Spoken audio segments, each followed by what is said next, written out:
Sayan tuition সেন্টারের পক্ষ থেকে সমস্ত ছাত্রছাত্রীদের অভিনন্দন জানাই।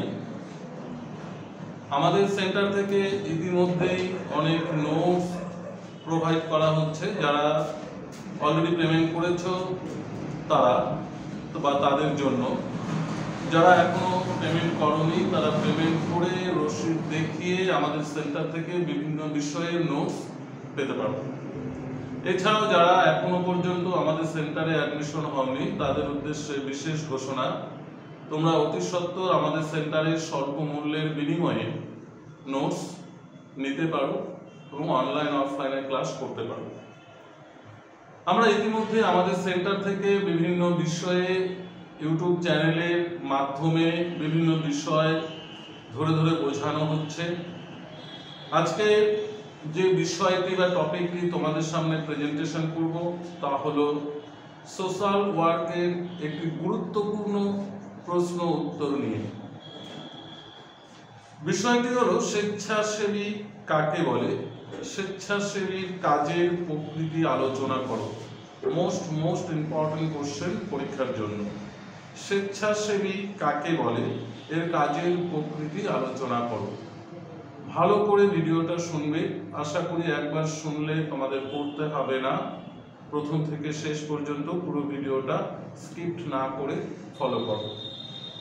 স্বেচ্ছাসেবী, প্রথমে যদি আমরা একটু বিশ্লেষণ করে নেই, স্বেচ্ছা মানে সহযোগ, ইচ্ছা, সেবী মানে যে সেবা করে। তাহলে স্বেচ্ছাসেবী কথার অর্থ হলো নিজের ইচ্ছায় যে সেবা করে, অপরের সেবা করে, সমাজের মঙ্গলের জন্য নিজেকে ব্রতী করে, তাদের আমরা বলবো স্বেচ্ছাসেবী। অর্থাৎ স্বেচ্ছাসেবী বলতে তাকেই বোঝানো হয় যিনি স্বেচ্ছায় বিনা পারিশ্রমিকে নিজের ইচ্ছায় কোনো কাজ অংশগ্রহণ করেন সমাজের মঙ্গলের জন্য, সমাজের মানুষের জন্য, তাকে আমরা বলবো স্বেচ্ছাসেবী। এবারে প্রশ্ন হলো স্বেচ্ছাসেবী যে কাজের প্রকৃতি কি বা তারা কি ধরনের কাজ করে থাকে স্বেচ্ছাসেবীরা। স্বেচ্ছাসেবীরা তারা যে ধরনের কর্মকাণ্ড পরিচালনা করে থাকেন বা যে ধরনের কাজকর্ম করে থাকেন আমরা সেগুলো কয়েকটি পর্যায়ক্রমে ভাগ করে নিতে পারি। প্রথমত বলতে পারি সামাজিক সেবা। স্বেচ্ছাসেবীরা যে কাজ করে থাকেন বিশেষ করে সমাজের জন্য, সামাজিকতার জন্য, সমাজের মঙ্গলের জন্য, অর্থাৎ স্বেচ্ছাসেবীরা সাধারণত বিভিন্ন সামাজিক সমস্যা সমাধানে সাহায্য করে থাকেন। তারা গরিব, অসহায়, শিশুদের স্বাস্থ্য, শিক্ষা, মানবাধিকার বিষয়ে নানান কাজ করে থাকেন সমাজের মঙ্গলের জন্য। নেক্সট আমরা বলতে পারি প্রাকৃতিক বিপর্যয়ের মোকাবিলা। প্রকৃতিতে নানা প্রাকৃতিক বিপর্যয় হয়ে থাকে, বন্যা, খরা, ধস, ভূমিকম্প, সুনামি, এই যে প্রাকৃতিক বিপর্যয়গুলো রয়েছে, এই প্রাকৃতিক বিপর্যয়ে অনেক মানুষ যখন সমস্যার সম্মুখীন হয় তাদের মোকাবিলা করা, তাদের সেবা করা, এই স্বেচ্ছাসেবীরা কিন্তু গুরুত্বপূর্ণ ভূমিকা গ্রহণ করে থাকে। এরপর বলতে পারি শিক্ষা ও প্রশিক্ষণমূলক কাজকর্মে অংশগ্রহণ করা।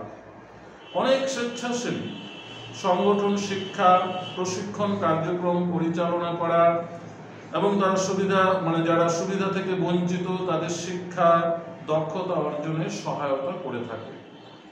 আমরাও একসময় যখন নিরক্ষরতা দূরীকরণের সরকার প্রচেষ্টা গ্রহণ করেছিলেন, আমরাও দিনের বেলায় পড়াশোনা করেছি, রাতের বেলায় নিরক্ষরতা দূরীকরণে বয়স্কদের শিক্ষা গ্রহণে কিন্তু সহযোগিতা করেছি। এই যে বিষয়টা, এটাও কিন্তু আমরা বলতে পারি শিক্ষা ও প্রশিক্ষণমূলক সংগঠন যে কাজ করাটা, সেটা হলো স্বেচ্ছাসেবীরা সাধারণত করে থাকে। এরপর বলতে পারি আমরা পরিবেশ রক্ষা। মানব জীবনে পরিবেশ একটি গুরুত্বপূর্ণ ভূমিকা পালন করে। উপযুক্ত পরিবেশ কাঠামো যদি না থাকে, মানুষের যে বংশগতি, জীবন জীবিকা নির্বাহ কিন্তু সমস্যার সম্মুখীন হয়ে থাকে। তাই পরিবেশ সচেতনতা বৃদ্ধি, পরিবেশ রক্ষা করার জন্য গুরুত্বপূর্ণ ভূমিকা কিন্তু স্বেচ্ছাসেবীরা নিয়ে থাকেন। যেমন ধরো তোমরা বৃক্ষরোপণ, প্লাস্টিক দূষণ প্রতিরোধ, অন্যান্য পরিবেশগতমূলক কাজগুলো কিন্তু স্বেচ্ছাসেবীরা করে থাকেন। আমরা যখন কোনো একটা গাছ কাটি, তার পরিপ্রেক্ষিতে আরো গাছ লাগানোর প্রয়োজন, এই যে ভূমিকাটা, এটা কিন্তু স্বেচ্ছাসেবী সংগঠনরা করে থাকেন। এরপর আমরা বলতে পারি স্বাস্থ্য সেবা।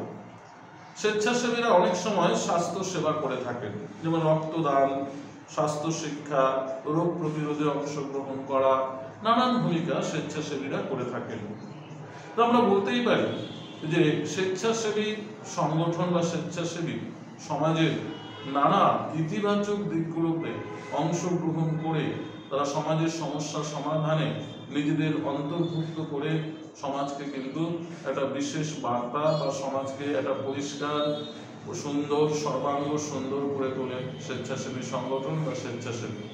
তাহলে আজকে আমি যে প্রশ্নটি আলোচনা করলাম, অত্যন্ত গুরুত্বপূর্ণ একটি প্রশ্ন, যে স্বেচ্ছাসেবী কাকে বলে, স্বেচ্ছাসেবী কাজের প্রকৃতি আলোচনা করব। তোমরা ভিডিওটা ভালো করে শুনবে এবং দেখবে, তাহলে দেখবে স্বেচ্ছাসেবীর এই যে প্রশ্নটা রয়েছে তোমরা কিন্তু নির্দ্বিধায় বানিয়ে তোমরা লিখতে পারবে। ভিডিওটি যদি ভালো লাগে অবশ্যই লাইক করবে, শেয়ার করবে, বন্ধুদের মধ্যে ছড়িয়ে দেবে। ধন্যবাদ।